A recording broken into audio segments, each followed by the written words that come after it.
Funding for Frontline is provided by this station and other public television stations nationwide, and by the Corporation for Public Broadcasting. Behind the gleaming face of Dallas lies a war zone. Police spend $500 million a year fighting drugs, but they're losing the war. I believe I could do a better job. So the black community, at odds with the mostly white police force, is taking matters into its own hands. But what we're doing, no one else is there to do. We're challenging the pushers and the drug houses directly. Tonight on Frontline, the Dallas drug war.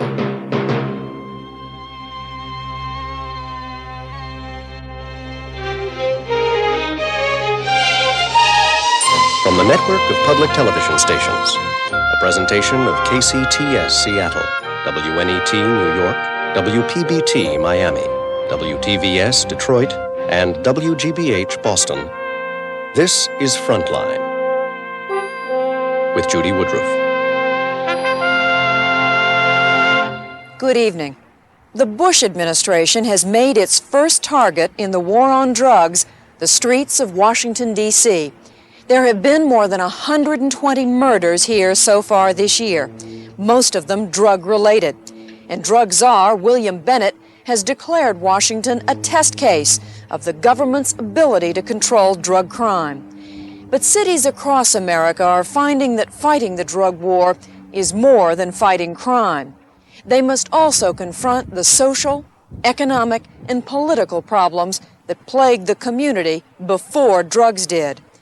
Tonight, Frontline examines the drug war in one neighborhood in one American city. Our program is called The Dallas Drug War. It was produced by Hector Galan. The correspondent is Bob Ray Sanders of Dallas Public Television Station, KERA. Dallas, Texas, March 1988. Okay, get him out of the car. Back up. Get your hands out the window. Get him back up. To me. Get him on the ground. Step out of the vehicle. The Dallas Police Tactical Unit confronts two suspected drug dealers in a supermarket parking lot. Last year, the Dallas police made over 10,000 drug arrests in a city that has quickly become a major drug trafficking center. Here, in America's seventh largest city, drugs are everywhere. Former car salesman Steve Gerken was part of a $6 million a year cocaine ring that allegedly included a Dallas businessman and a lawyer. Last year, in a battle over turf, Gerken killed another drug dealer with a car bomb. In the city's fashionable West End, police raided the trendy Start Club, arresting 37 people for buying and selling cocaine. Some of them were allegedly snorting it straight off the club's bar. And last fall, at W.T. White High School in North Dallas, an undercover officer posing as a student conducted a 4-month drug investigation. The police then arrested 28 people, including 9 students, for selling marijuana, cocaine, and LSD. I want to see them go to the pen, where they belong. This is a really serious matter about, inside the school. People up here selling joints and stuff, smoking in the bathroom all the time. It's just terrible. It is, really. Like all American cities, Dallas is trying to fight a war against drugs. But this is a city that is also at war with itself. Dallas is a divided city, divided by politics, by class, and by race. Demographically, half of the city's 1 million residents are black or Hispanic. Geographically, the city is split by the Trinity River and the interstate highway system. Most whites live north of the line. Almost all the blacks live here, on the black side of town. South Dallas is home to more than 100,000 people. Traditionally, it has been a stable and close-knit community. South Dallas has some of the city's oldest neighborhoods, and roots here are deep. In the 40s, many black families began moving to Dallas from farms in East Texas. Many of their children were raised here in South Dallas. And today, this is a community full of people who don't want to live anywhere else.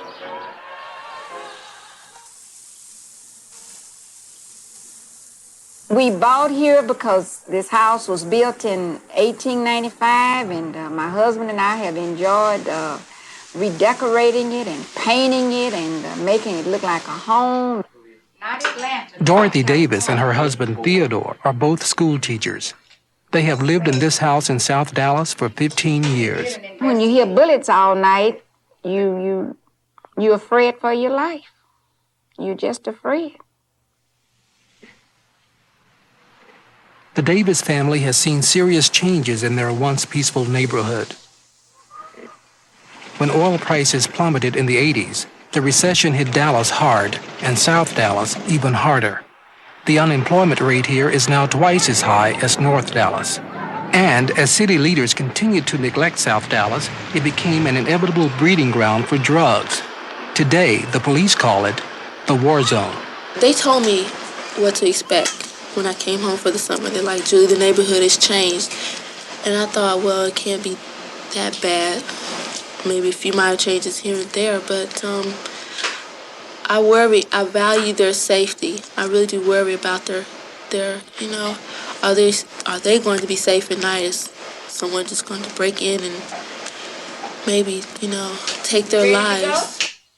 The Davises have 2 daughters in college. Last summer, Jackie was away studying in Los Angeles, but Julie was home on break from Atlanta. It hasn't been peaceful since I've been home for the summer. Not one night. It hasn't been peaceful. It's gunshots every night, every single night. The Davis family invited Frontline to spend a couple of nights with them to see for ourselves. Through their living room window, we watched, using a camera equipped with a night viewing device. As night fell, activity picked up on the streets outside. Inside, Dorothy turned to a fresh page in her notebook, where she keeps a log of the shootings each night.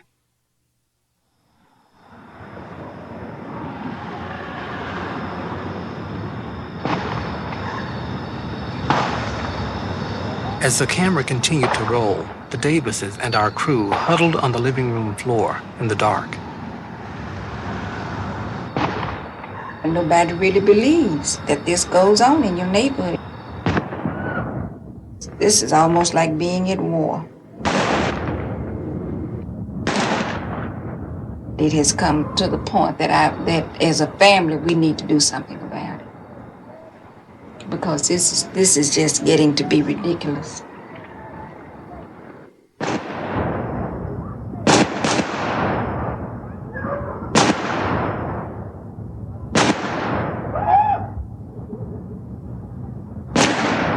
A lot of people probably say, why don't you just get out and move out?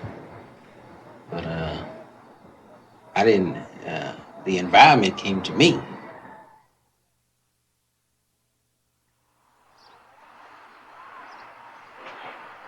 The thing that bothers me about the crack houses and the drugs being sold in my neighborhoods is the shooting of the guns. Now that bothers me. It's frightening because you're like, oh my goodness, are they shooting toward our house? Is it going to hit our house? Are the bullets going to come through a window? And it's just very nerve-wracking. I think about my family, true enough, number one. But I also think about just the innocent people around. A 12-year-old innocent girl that was in the I Have a Dream program and had planned to go to college was innocently killed just because someone was walking around with a high, powerful gun. Last summer, just half a block from Dorothy's home, 6th grader Machetta Mourns was shot to death as she stood on the steps of her friend's house. There have been more than 20 drug-related murders in the Davises' neighborhood. No, man, I said, you get out of my yard. Reverend Tom Thompson has lived in the same house in this neighborhood for 32 years. So somebody, I didn't see the man, come up the alley. And then he made 2 shots. He shot one first time out there, and the man ran up here on my porch. This is when he tried to get him coming up on my porch. You see, but I never did see the man, because I'm sitting here on my porch. Well, I can't get up and go no running and all that. He might shoot me. It's terrible in South Dallas. It's a threat to the whole black community. I teach my child drugs is not the way out, but he has no chance when he comes into the community. You can teach truth in the home, but if you don't come together in the streets, it's all useless. don't have enough people want to stop it. It's too much money. It's so much money involved until the people that can actually handle it don't want to stop it. And the little man can't do nothing about it. It's wide open, wide open. It's all in this community. Every corner you turn, there it is. I thought I was moving to a better location, better atmosphere for my children, but didn't really know what I was getting myself into. Like several times I have been standing on my porch waiting for my ride, and a couple of people have asked me if I know where to get some cocaine. You can't ride down the street without somebody almost getting hit by your car trying to stop you, sell you drugs. I've gotten calls from the police chief that said, we're doing something about it. I'll be out there in the next 2 weeks. And things go on as they have normally gone. They should be more concerned about it. And this is the finding weapons is not only in this neighborhood. It's round about the city. The police know what's going on up here. When this shot, but they're right here, you say, you have to be careful. You see what's going on? I say, yeah. I said, how come y'all can't do something about it? No answer. I am angry because I feel like that if you care for all of the citizens in a city, then you would do something about it. Dallas police officer Chris Hackbarth has patrolled South Dallas for more than a year. It's still pretty bad down here. They're going through the alleys here, and all they do is back and forth. And these drug dealers are taking the lifeblood right out of South Dallas. All those people sitting up there, a bunch of them are good eyes for the crack house. They see a cop coming and they yell a code word, and by the time anybody gets there, their crack's already gone. They've got one good eye in the front of the apartment complex, wooden good eye in the back. You drive up, and there's no way that you'll be able to surprise them.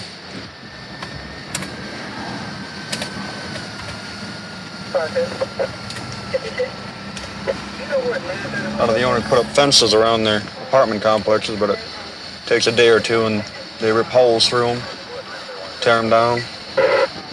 Top floor there is a crack house. They're not operating it today because there's no lookouts. The city's primary response to the drug problem in South Dallas has been a show of force.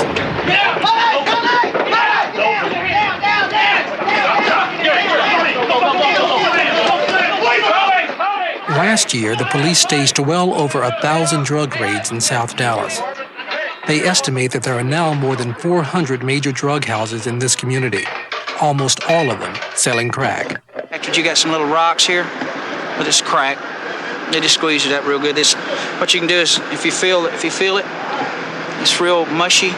You take it, roll it into a ball, and smoke it real easily. It's cheap.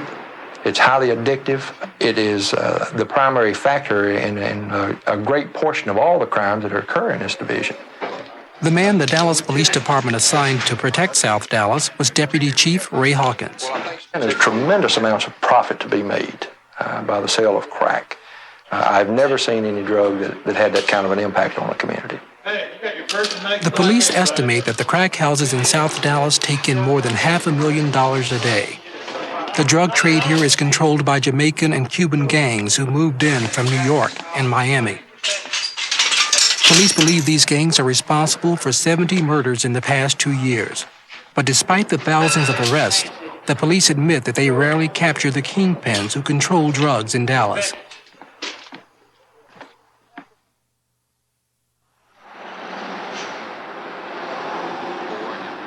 City Hall, 9 a.m.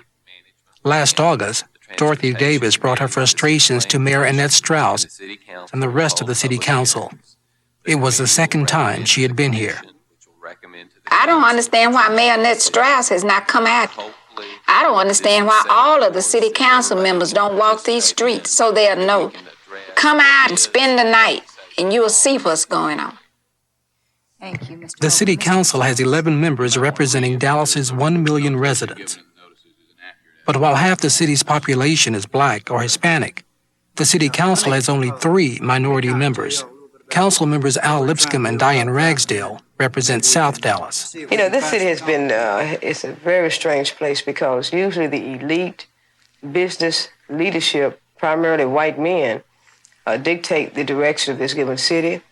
And now what's taking place is that people are trying to force those very people to share some of the economic power and to share some of the political power. In talking to Mr. Garrigan, his concern Dorothy had expected to speak to the council in the morning, but by noon, she was still waiting. They recommend to us. They don't make decisions like that.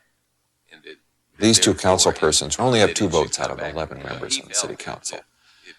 That doesn't give them what you would call a significant amount of power. Dr. Paul Geisel is Director of Urban Studies at the University of Texas at Arlington. For almost 20 years, he has advised Dallas leaders on racial problems in the city. In Dallas, we've historically had a business community that has brought forth most of the proposals for change and development in the city. If you wanted to get something done, you went to that oligarchy. We want to make Dallas whatever is necessary to attract the next big company. That does not mean improving inner-city neighborhoods. That means improving upper-income neighborhoods and making them ever so much more pleasant and protected.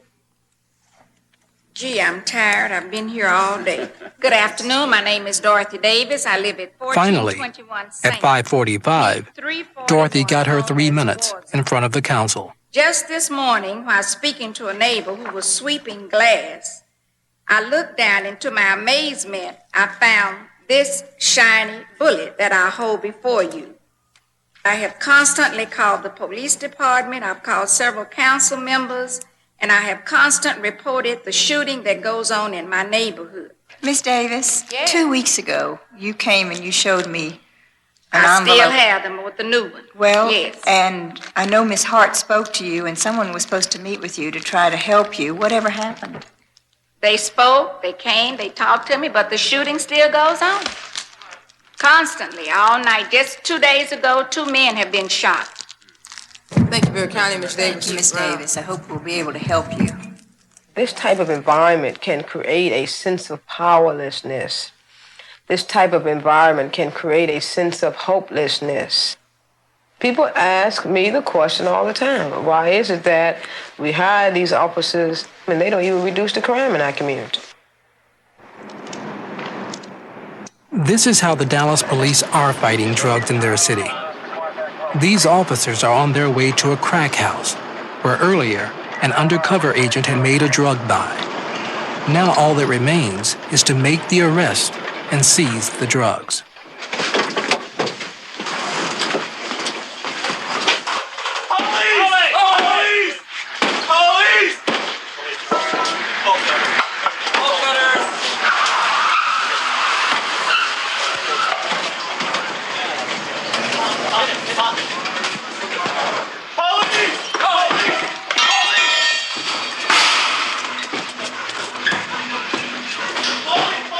In South Dallas, police make as many as 10 raids like this a day.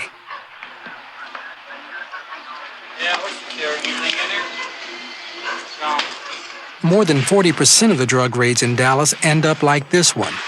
No dealers, no drugs. Increasingly, the police are confronted by heavily fortified crack houses. And sometimes they are simply outsmarted by the dealers. We make a tremendous amount of arrests in that area. We seize an awful lot of weapons. We seize an awful lot of drugs and money. But as you can see, that has not arrested that particular problem. And the people of South Dallas are left wondering if the police have already lost the war on drugs. If they are going to do something, I have not seen evidence of that. It could be that I'm naive and I don't know how the police department fights crime, but I believe I could do a better job. She has a right to expect a better quality of life than what she's got in her neighborhood. She's one of those individuals that this is her home. She doesn't want to move. She wants the criminals to move. And we're going to do everything that we can to help her. You don't know the community. So that's another factor of stopping crime, is getting to know the people in the community. Know the people on your beat.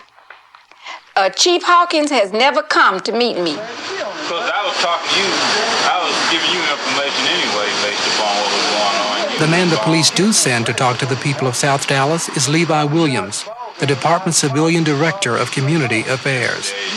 I can think of this one incident where we had a crack house. And of course, the people in the area said, well, these people never been busted. And of course, we go in, there's a crack deal going on. And the vice makes the buy, they bust them, and then we check the records, they've been busted 4 times. Now, they're not in the same house, but they just moved down the street. Or they just sent in other people to work the area. So the people are frustrated, and what you get to hear at that point, what are the police doing? And then you get the people that's just fed up. And don't see the type of environment that I've been looking at for some time. I try to stay away from telling people, well, we busted this guy 6 or 7 times. They don't want to hear that. They want to see the police department doing something that's going to make a tremendous difference in that area.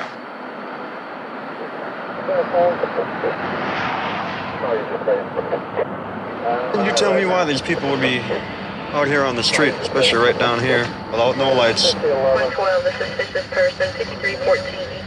No reason other than to sell and buy drugs. Another major police drug enforcement strategy in South Dallas is to stop and question anyone who looks suspicious. But that's a problem, because in this almost entirely black community, nearly 80% of the officers patrolling it are white. Get your hand out of your pocket. Get your hand out of your pocket. There's a lot of people in the area that do not trust the police. What are you doing back here? Just sitting here talking to some old friends. You live here? No, sir. I'm in the service, sir. What business you got staying out here in back of an apartment complex? Well, I thought he knew somebody. You thought he knew somebody? Back here, sir. Huh?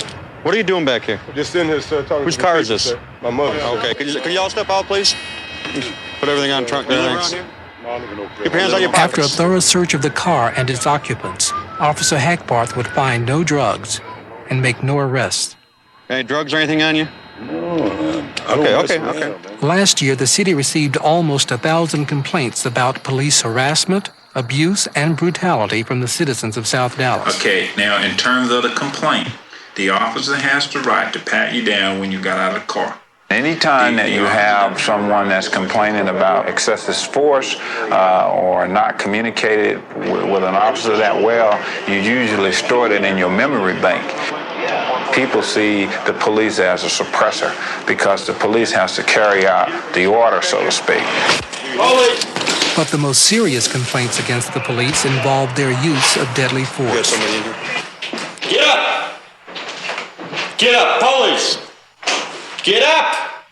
Watch his hands, man. He's awake. Yeah, go ahead and mess with him. Get your hands out from under that blanket now. Now! In the last 3 years alone, Dallas police shot 67 people. Who else is in here? 22 of them died. One of the most shocking police killings happened in 1973 when a young burglary suspect was shot in the head while he sat handcuffed in a police car. His name was Santos Rodriguez. He was 12 years old. Since that time, Dallas has fought a series of racial and political battles over an unending string of police shootings. Santos Rodriguez was clearly a watershed. It was an opportunity for change. What we didn't get here was an accountable system.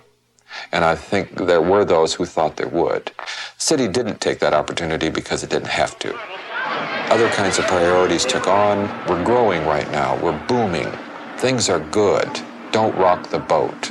So in the final analysis, minority members were told, we'll get to that later. The officer who killed Santos Rodriguez was eventually sentenced to 5 years. Darrell Kane served 18 months. But over the next 15 years, the Dallas police would shoot and kill more than 100 citizens, most of them black or Hispanic. A routine investigation appeared anything but routine. In 1986, the black community was outraged when police killed 70-year-old Etta Collins, who had called to report a burglary in progress. We declare an official day of mourning in the city of Dallas. It is just what everyone had feared. In Dallas, once again, a black victim is dead, killed by Then, police bullets. less than a year later, 81-year-old Crime Watch volunteer David Horton was shot to death by the police as he chased a burglary suspect. After these killings, the black community demanded help from the federal government.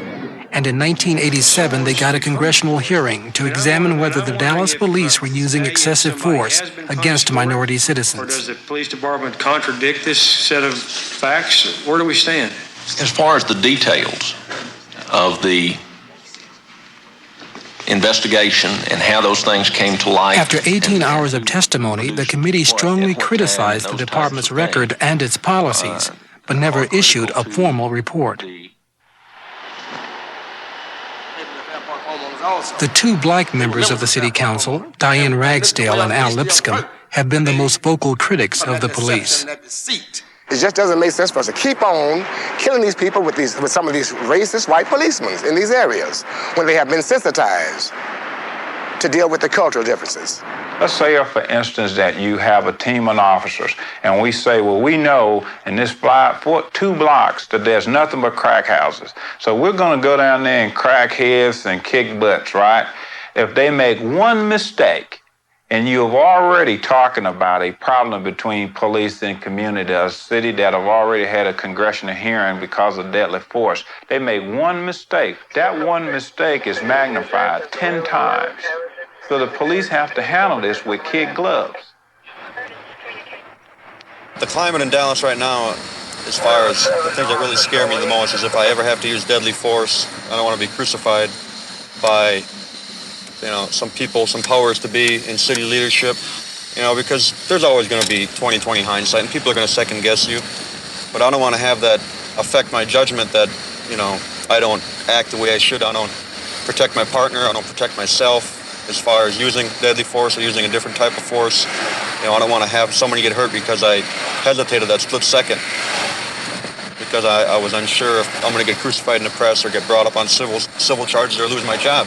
When you criticize a given officer's behavior, it's amazing to me how most of those officers will take that personally, and how this whole fraternity and brotherhood is this really see, they'll start circulating, and the brotherhood and fraternity makes it very difficult to isolate the bad apples. The sense of brotherhood, and so that's the problem. It's the bad apples. Some of those guys are rotten. In 1986, the police struck back at their critics. Angered by what they saw as a continued lack of support for the officers in the field, the predominantly white Dallas Police Association marched on City Hall to demand action against council members Ragsdale and Lipscomb. We feel that the City Council should, at the very least, censure these two council members in order that both Mr. Lipscomb and Ms. Ragsdale publicly apologize to the citizens of Dallas and to the officers of the Dallas Police.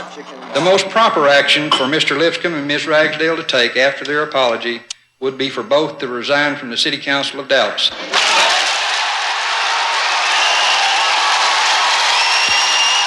Racial tensions reached a new peak in Dallas early last year, but this time the trigger was the murder of 2 police officers.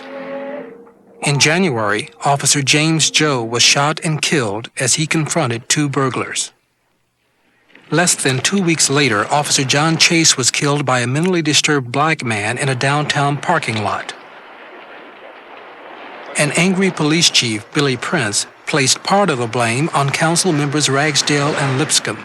The atmosphere that's been created by the numerous critics, I think, has certainly contributed to a person who might be on the edge of something like this going forward with it.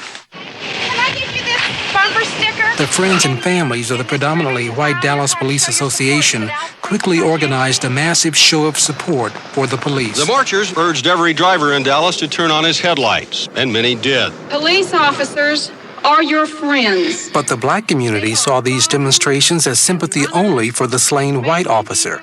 And those feelings boiled over at a dramatic city council meeting as Diane Ragsdale accused the organizers of treating the black officer's death as an afterthought. You have to go. You have to go. Racist you are. Racist that you are. You are a racist, my child. And have to go.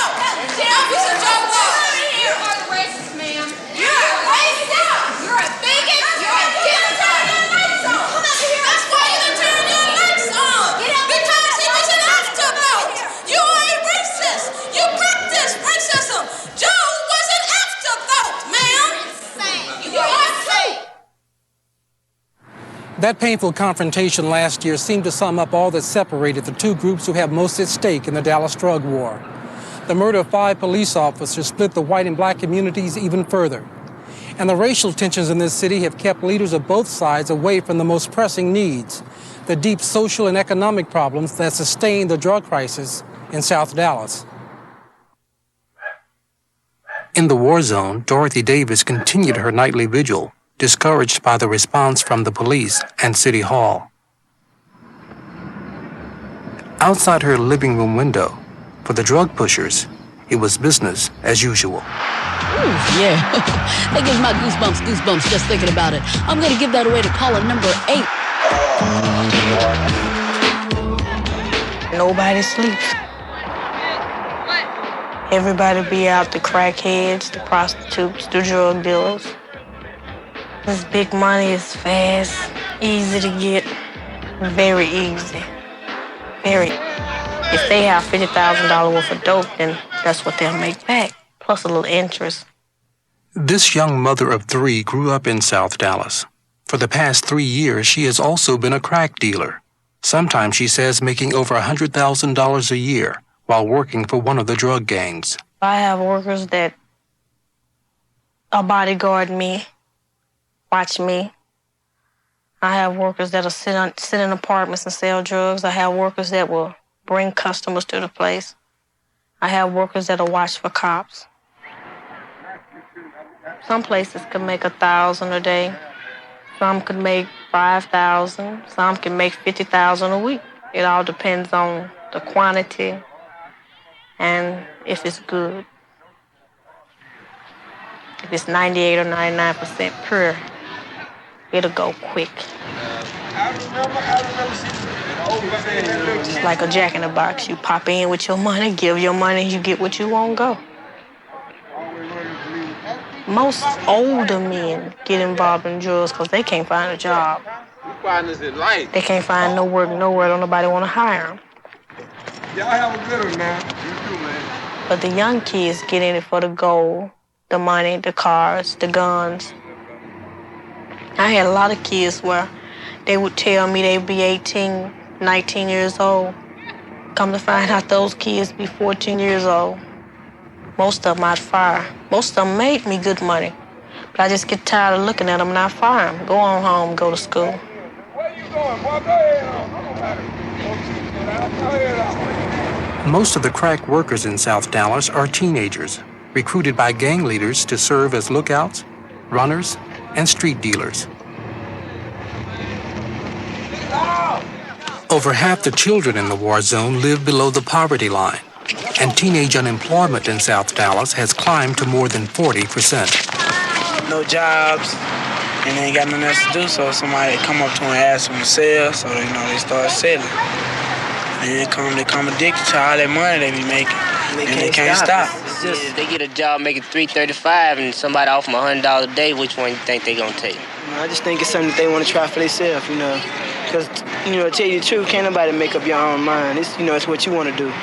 One kid was pretending he was the crack man. One kid was pretending he was buying crack. And I said, Lord have mercy. What a loss. Just living the big life in the fast lane. That's what it's all about. Tyrone is 15 years old. Last year, he finally decided to stop dealing drugs and go back to school.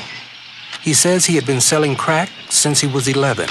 The things that you learn when you're young, it takes over as you get older, And seeing the stuff that was around me, it just took over, as I got older. And I just thought that I wanted to sell dope, Yeah, I got it.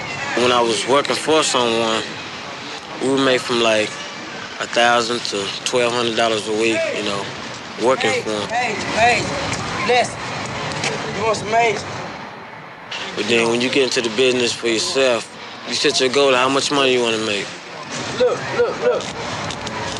Mondays, Tuesdays, and Wednesdays, you make anywhere from $900 to about $1,500. But then on Thursday, Fridays, Saturdays, and Sundays, you can make $10,000, $11,000. It's fast. payday, you know. Business must have been pretty good tonight, huh? The faster you make it, you spin it, just spin. You never know what's gonna happen, so you just live it up while you can. It'll take a real cruel person not to sit and think, who the drugs go to? My mother could be getting this. My father could be buying this. For God's sakes, my child could have sent and bought a rock and I don't know. You don't know who get it. It start eating at your conscience after a while, you know. Seeing all these fiends and stuff, how they just killing themselves with this dope, you know, so. Everywhere you look, it's a dope house, you know. Drugs. That's what it's all about, you know, in South Dallas. The drug pushers came into the community in a vacuum. They came in with no competition. They captured our youth without any competition. Fahim Minka has lived in South Dallas for 30 years. He and his wife, Marilyn, are trying to raise their 4 children in the middle of the war zone. Communities are held under siege, and this is a form of terrorism. The people are terrorized. Even if they're not directly face-to-face threatened by the pushers, just the shooting and automatic weapons and the knowledge of what they do to one another psychologically places the people in a state of fear. 20 years ago, when he was known as Fred Bell, Fahim was a member of the Black Panther Party and headed the Texas chapter. Since 1968, I fought for the freedom of African American people. I fought for freedom and justice for all people, all oppressed people. And I didn't fight to look around in the same neighborhoods where I waged battle, to be taken over by crooks and hoodlums and drug lords. My resolve is even stronger now since I'm a Muslim. Fahim now attends a mosque located in the heart of the war zone. The Muslim community has historically been able to take that element of people and instill in them a sense of confidence, a sense of pride, a sense of real faith and belief in God. Imam Yahya Abdullah is the spiritual leader of this mosque, where the drug problem has become the critical issue. We're talking about this situation in Dallas, but we know it's pervasive in the whole American society. And it's almost a reverse kind of situation where the criminals are at liberty to roam free.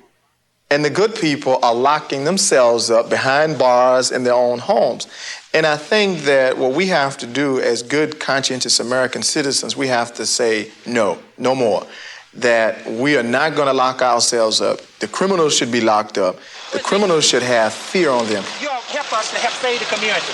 What is this for? Last summer, the Muslims organized a new group called AMAN, African American Men Against Narcotics. Their goal was to harass the drug dealers and force them to leave South Dallas. In the shadow of the crack houses, they began by warning the dealers they were being watched. Say anyone selling or buying drugs in this neighborhood, they have your picture taken and your license number recorded. The information will be circulated in the community and also made available to the police. They'll actually sell drugs right down the stairs. So this is a good shot. AMAN also began taking surveillance photos of suspected crack dealers, identifying them to the police and spreading their names throughout the community. He's definitely a drug flunky. Nobody has a right to push poison to other people. The drug pusher has no more right doing what he's doing than someone would putting strychnine in the community drinking water. That is not a right. We're the ones who are in the right, and we're doing what we have a right to do. Mobile 1, how do you read? Mobile 1, do you read us? We're just a group of citizens exercising our First Amendment right to organize and engage in, as I call, civil harassment of the pusher, to expose him, make it uncomfortable for him, hopefully to drive him out of that area and keep him moving and running until finally he seeks some other enterprise. After they identified a drug hotspot, AMAN's strategy was to begin intensive patrols in that one area several days a week. ain't keeping nobody in phone. You better give me some with some. Y'all got fucking hear that fucking shit, man. Look out, bro. What the fuck you talking about? It's quite dangerous, to be honest with you. It's quite dangerous, and we never know what to expect. But we're not naive, and we don't take these people for granted. We're very watchful and careful of what we're doing.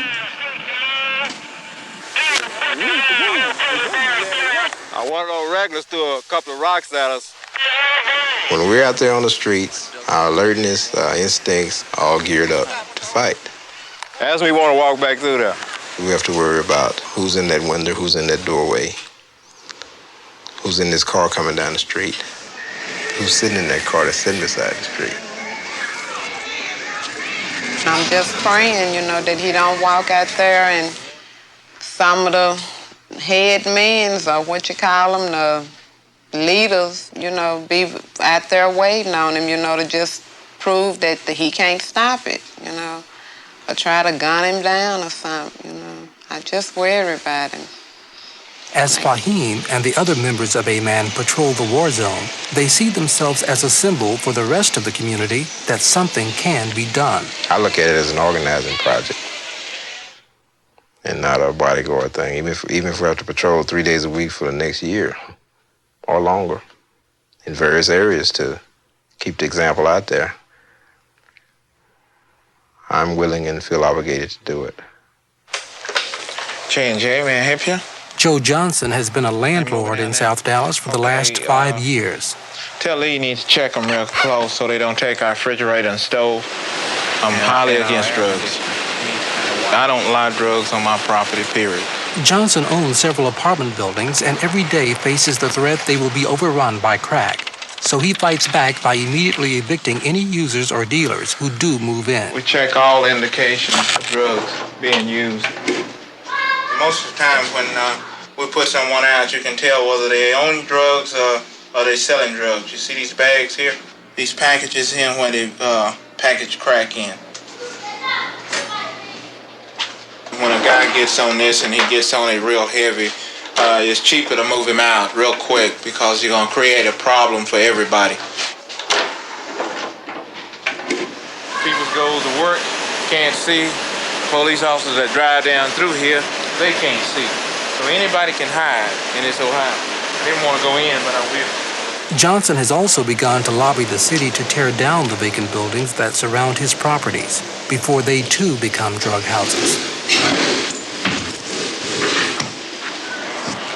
You need to hurry on out here. The police on their way down here. Yeah.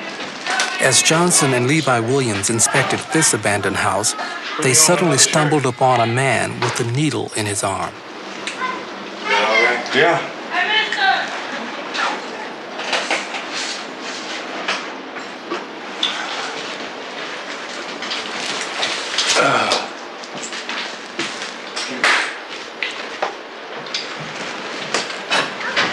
This is one of the reasons that we don't want to leave a building in this neighborhood unboarded.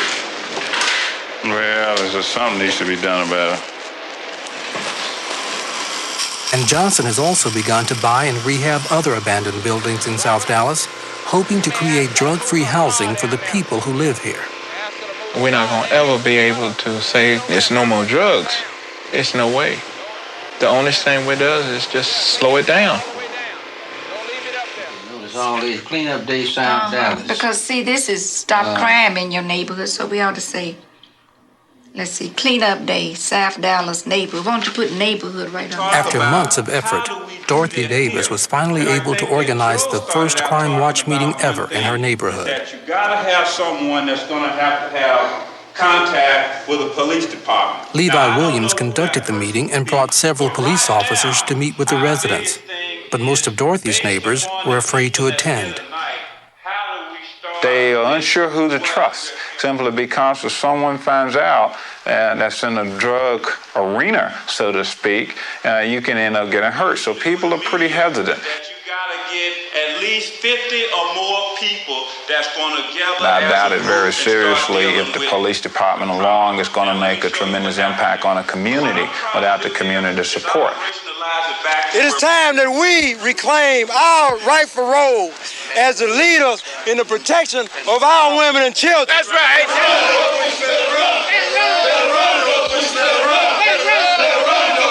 Over the summer, community support for A-Man grew. Now with over 70 active members, they stepped up their direct confrontations with the crack dealers in the war zone.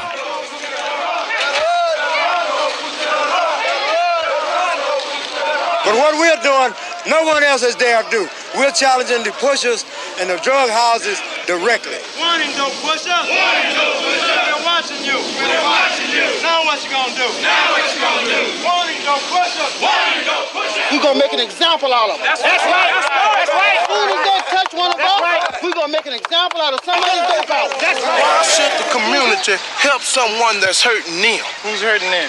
The dope ain't hurting them? Your laws do them. I ain't got nothing to do with the law. I don't have anything to do with the law, brother. I don't have nothing to do with the law. You working for it? If that's what you believe. I'm not gonna say I'm gonna quit doing what I'm doing. Well, you know that's against the law, though. You know what, mister? You know they taking pictures, though. I've been breaking the law ever since the day I was born. Well, go and lay it up. You don't want to understand. Run.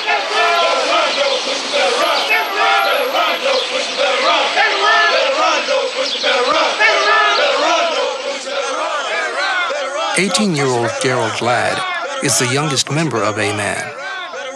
The enemy, I can say, is silence among the black people. Silence by ignoring the problems. Silence by not working as a unit to rid of the problem. We can see the government is not going to do it. Police force is not going to do it. So we need to actively, as an African-American community, join together. Be back! Amen! It's coming! It's coming! We will! We will! Be back! Amen!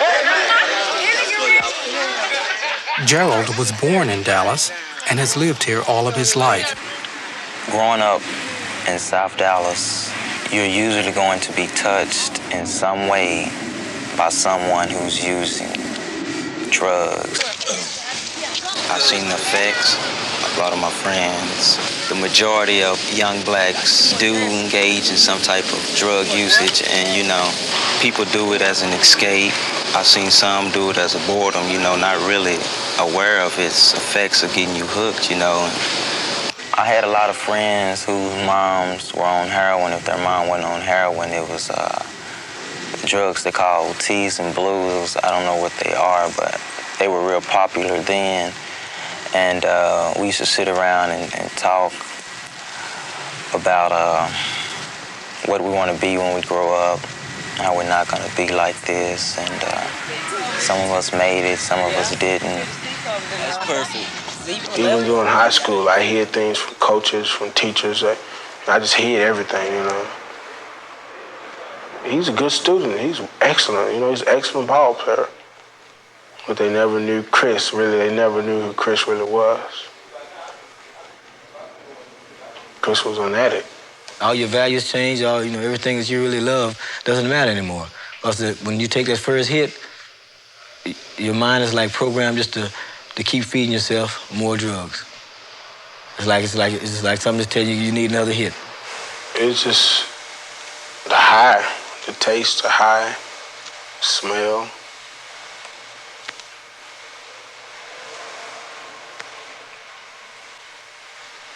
It's just a rush of the high that it gives you. No other drug gives you that kind of, instant hit. Everything they say about crack is the truth. Some things they just don't even know because the average person who's if they're not a user and haven't been through it before, they really can't tell you actually, what's happening. But I'm a recovering addict, drug user, and I know, I've been there. I've seen it with my own eyes. Because crack is cheap, it is especially attractive to young people, and it has proven to be one of the toughest addictions to treat. Chris and Wayne are among an estimated 4,000 drug users in South Dallas, but few of them get the help they need because in South Dallas, there is only one treatment facility. Its capacity, 55. I saw one of my best friends die behind drugs. Just to sit there and see somebody die behind a drug, it's hard. You know, it'll actually change your life. It'll change your life. Having a parent on heroin was hell. Gerald's experience with drugs began at home with his mother's heroin addiction. Occasionally, I would walk in the room unannounced and see a heroin needle and her fixing the heroin. And one time I recall at a very young age, she called me into the bathroom and asked me to inject the heroin in her because she was too shaky to do it herself. With drug users, drug abusive families, a lot of things a normal child would expect we were deprived of. Maybe coming home to some dinner, maybe being able to go to school with some pencil and paper. You always craved for a normal childhood. Gerald's childhood was lost to drugs, and so he says he has never used them and never will. Better run, drug, push you, better run. Better run. Better run, drug, push you, better run. Better run, drug, push you, better run. Someone has to take the role of leading their people, organizing their people, serving their people. It's time to take action. In the few months A-Man has patrolled South Dallas, drug activity has decreased in the neighborhoods where the group has focused its efforts. It is also clear that the dealers have not left town. They have just moved. We applaud their efforts in that they want a drug-free community for themselves, and that's certainly what we want for them. But everything is not real clear-cut. If it began to edge towards vigilantism, I think our attitudes might shift dramatically. Nobody would be permitted to stand out on street corners and flag down cars and sell drugs in the white community. An atmosphere that would justify law enforcement officials themselves calling an area, quote-unquote, the war zone, would not be permitted in the white community. It would not be permitted. It would not be tolerated. That's my argument. That's, I feel, a fact. I have no evidence to the contrary.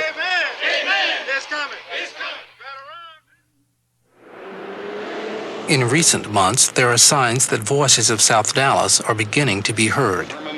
Law enforcement in the United States, that of a Dallas police office. Thank you so much. City Hall responded to the increased racial tensions by hiring a new police chief, Mac Vines, an outsider from Florida, and gave him the mission of regaining the trust of the minority community. Vines moved quickly. He reassigned Ray Hawkins to another division and then promoted Sergeant Robert Jackson to deputy chief and put him in charge of South Dallas. But many of the old problems persist. Vines recently fired 2 officers for beating a black man, and the shootings continue.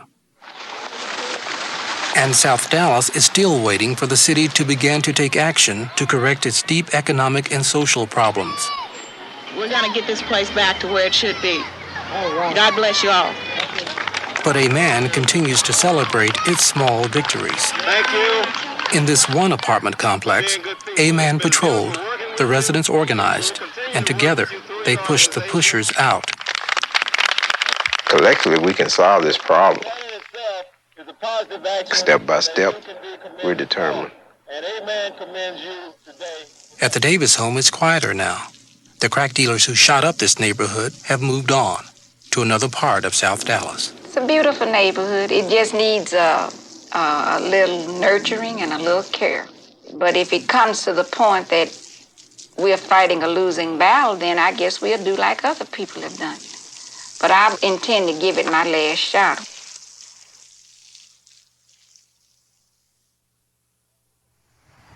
Every American city has its stories of courageous citizens battling drugs, but also constant reminders of how deadly the drug war really is. 2 weeks ago in Miami, Lee Arthur Lawrence, a grocer, an activist against drug trafficking, was murdered in front of his store. In all likelihood, by the pushers he had tried to keep out of his neighborhood. Police knew of the threats to his life, but were unable to provide him with 24-hour protection. The lesson his neighbors told reporters is how lonely and dangerous one citizen's fight against drugs can be. Thank you for joining us. I'm Judy Woodruff. Good night. The Amazon rainforest in Brazil is the world's last great frontier, and it is being destroyed, acre by acre, bulldozed and burned. But one man, Chico Mendes, devoted his life to saving the forest from destruction by cattle ranchers and land speculators. Chico Mendes lost his life to the struggle, and his murder last December made headlines around the world. Murder in the Amazon. Next time on Frontline.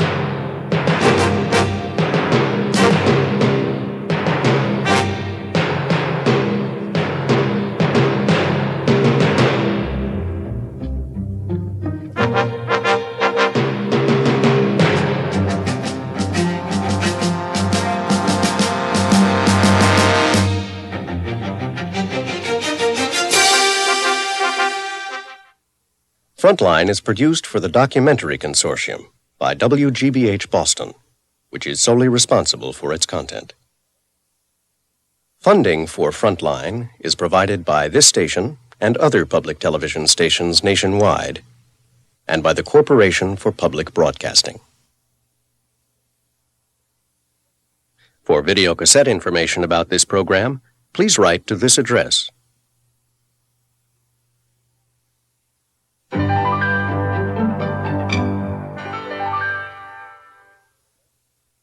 For a transcript of this program, please send $5 to Frontline, Box 322, Boston, Massachusetts, 02134.